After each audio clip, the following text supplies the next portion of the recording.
అనంతపురం జిల్లా Tadipatri Komali railway track వద్ద పోలీసులు సతీష్ కుమార్ మృతిపై సీన్ రీకన్స్ట్రక్షన్ చేశారు. రన్నింగ్ ట్రైన్ నుంచి ఒక బొమ్మను తోసి టీటీడీ మాజీ ఏవీఎస్ఓ సతీష్ ఎలా మరణించాడనే దానిపై పోలీసులు అంచనా వేస్తున్నారు.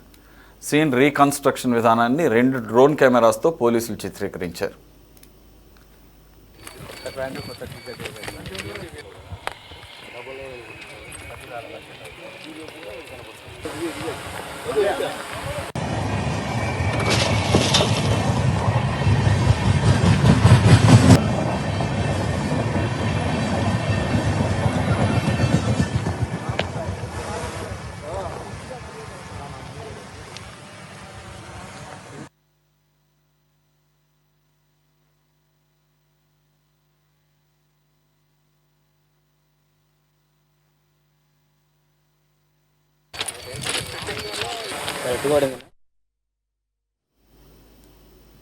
ఇక మరిన్ని వివరాలు మా కరెస్పాండెంట్ గాలిబ్ అందిస్తారు.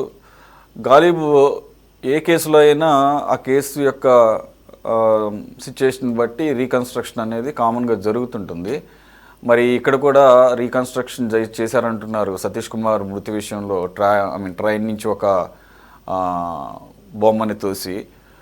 ఇది అనేకమైనటువంటి ఫ్యాక్టర్స్ మీద డిపెండ్ అయి ఉంటుంది. ఆ టైంలో ట్రైన్ స్పీడ్ ఎంత ఉంది, అలాగే లొకేషన్ బట్టి, అలాగే ఇప్పుడు ఏ కోణంలో దీన్ని మనం అర్థం చేసుకోవాలంటే అతను ఏమైనా ప్రమాదవశాత్తు పడిపోయాడా, లేదంటే కనుక ఆత్మహత్య చేసుకున్నాడా అన్న కోణంలో పోలీసులు రీకన్స్ట్రక్షన్ చేశారనుకోవాలా, లేదంటే ఎవరన్నా తోసేసి ఉంటారని. ఇప్పుడు తోసేసినా కానీ దూకేసినా కానీ వెంటనే చనిపోతారన్న గ్యారంటీ కూడా లేదు కదా. ఇంకొకటి, మనం ఇందాక మాట్లాడుకున్నప్పుడు కాసేపటి క్రితం పోస్ట్ మార్టం నివేదికలో క్లియర్గా అతని స్కల్ వెనకాల, అంటే పుర్రె వెనకాల బలంగా కొట్టి చంపినట్లుగా అది నిర్ధారణ అయిన తర్వాతే దీన్ని అనుమానాస్పద మృతి నుంచి మర్డర్ కేసుగా రిజిస్టర్ చేశారు పోలీసులు. సో ఈ మొత్తం రీకన్స్ట్రక్షన్ ఇదంతా చూసిన దాని ప్రకారం ఏ కోణంలో పోలీసులు దర్యాప్తు చేస్తున్నట్లుగా అర్థం చేసుకోవచ్చు గాలి?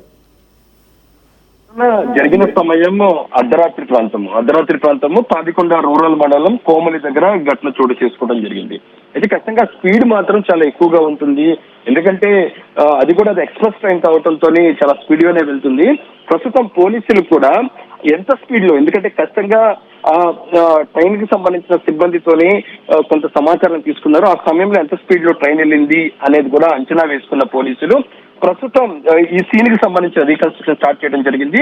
2 బొమ్మలను ఏసీ బోగీలకు సంబంధించి 2 గేట్ల వద్ద 2 డోర్స్ దగ్గర 2 బొమ్మలు వెంచిన పోలీసులు అదే స్పీడ్ లో ట్రైన్ వెళ్తున్న నేపథ్యంలోని 2 బొమ్మలను కూడా అక్కడి నుంచి తోసివేయడం జరిగింది. అయితే 2 చూసినట్టయితే తక్కువ దూరంలోనే పడిపోయినాయి. ఎందుకంటే స్పీడ్ ట్రైన్ అంత స్పీడ్ లో ఉంటే దాదాపు 200 మీటర్ల దూరంలోనే ఏ విధంగా బాడీ పడింది అనే దానిపై కూడా పోలీసులు ఫోకస్ పెట్టడం జరిగింది. అయితే మరోపక్క సతీష్ కు సంబంధించి ఏదైనా కాళ్ళు చేతులు విరిగిన పరిస్థితి ఎక్కడా లేదు.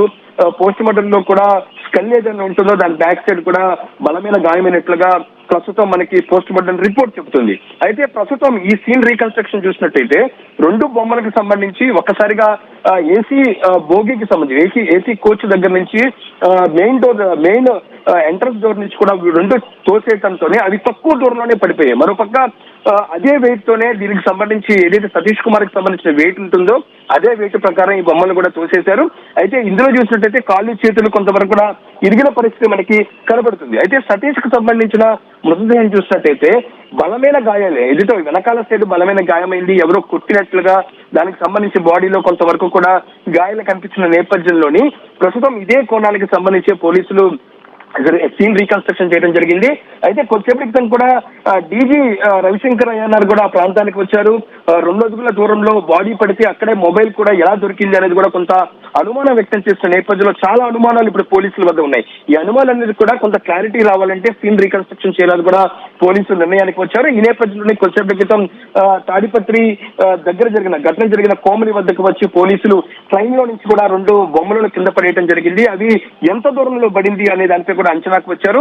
ఎందుకంటే సతీష్ కుమార్ కి సంబంధించిన డెడ్ బాడీ చూసినట్టు దాదాపు 200 మీటర్లో పడింది. ఎవరైనా గట్టిగా తోస్తే కనుక ఆ బాడీ వచ్చి ఎవరైనా కింద అంత దూరంలో పడగలరు. అయితే ప్రస్తుతం లోపల కొట్టి చంపిన తర్వాత బయట విసిరేసా అనే కోణంలో మాత్రం పోలీసులు విచారణ చేస్తారు.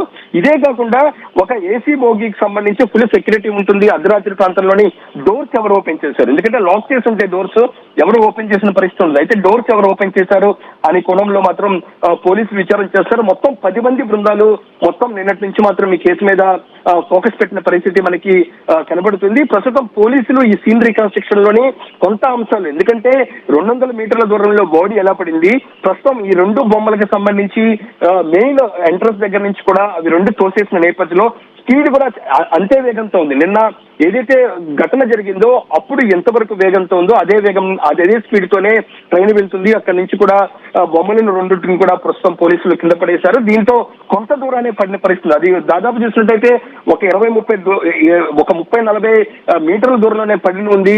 అయితే మృతదేహానికి సంబంధించి 200 మీటర్లు ఎలా పడింది, డోర్స్ ఎవరు ఓపెన్ చేశారు, దానికి సంబంధించి ఎవరైనా లోపలే నుంచి తోసివేశారా, లోపలే కొట్టి చంపిన తర్వాత పడేశారా అనే దానికి సంబంధించి కూడా ఒక అంచనాకు పోలీసులు వచ్చేందుకే ఈ సీన్ రీకన్స్ట్రక్షన్ చేయడం జరిగింది. కన్స్ట్రక్షన్ తర్వాత ఈ డెడ్ బాడీకి సంబంధించి పోస్ట్ మార్టం రిపోర్ట్ 2 కూడా పూర్తిగా స్టడీ చేసిన తర్వాత ఒక క్లారిటీకి ప్రస్తుతం పోలీసులు వచ్చే అవకాశాలు కనబడుతున్నాయి. అంటే పోలీసుల స్పీడ్ మాత్రం దర్యాప్తు విషయంలో చాలా వేగంగా జరుగుతుందని చెప్పుకోవచ్చు. నిన్న రాత్రి ప్రాథమిక నిర్ధారణకు వచ్చారు హత్యకి, ఉదయం కేసు నమోదు చేశారు. కేసు నమోదు చేసిన వెంటనే రైల్వే పోలీసుల నుంచి స్టేట్ పోలీసులకు సంబంధించి కేసు బదిలీ చేసిన వెంటనే ఈ పరకామణి కేసుకు సంబంధించి దర్యాప్తు చేస్తున్న బృందం నేరుగా రంగంలోకి దిగటం, అనంతపురికి రావటం, ఆ సిట్కు సంబంధించిన డీజీ రవిశంకర్ అయ్యన్నార్ పూర్తిగా ఘటన జరిగిన ప్రాంతాన్ని పరిశీలించడం, మరోపక్క ఈ సతీష్ కుమార్ కి సంబంధించిన బోగిలో ఎవరెవరు ప్రయాణం చేశారు అది సంబంధించి 2 బోగీలకు సంబంధించిన ప్యాసింజర్స్ లిస్ట్ ను ఫైనల్ చేయడం, మరోపక్క సతీష్ కుమార్ ట్రైన్ ఎక్కిన తర్వాత తన భార్యకు 4 సార్లు కాల్ చేశారని కూడా తెలుస్తుంది. ఫోన్ లిఫ్ట్ చేయలేదు, మెసేజ్ పెట్టారు. ఆ మెసేజ్ ఏం పెట్టారు, దాంతో పాటు గత వారం 10 రోజుల నుంచి కూడా సతీష్ కుమార్ సంబంధించిన ఫోన్ రికార్డులు, ఫోన్స్ లో ఎవరితో సంభాషించారు అనే అంశాలను కూడా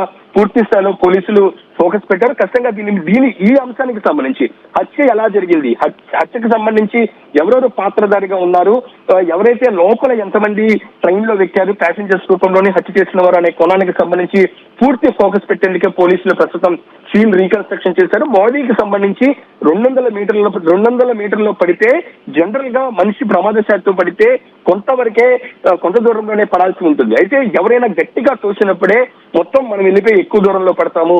ఆ కోణానికి సంబంధించి పూర్తిగా పోలీసులు ఈ కేసుకు సంబంధించి మరింత లోతైన దర్యాప్తు కోసం ఇది ఉపయోగపడే అవకాశాలు కనబడుతున్నాయి. అందులో భాగంగానే ప్రస్తుతం ఘటన జరిగిన ప్రాంతంలోని 2 బొమ్మలకు సంబంధించి బోగీకి సంబంధించిన ఎంట్రన్స్ మార్గంలో పెట్టి సీన్ రీకన్స్ట్రక్షన్ చేయడం జరిగింది.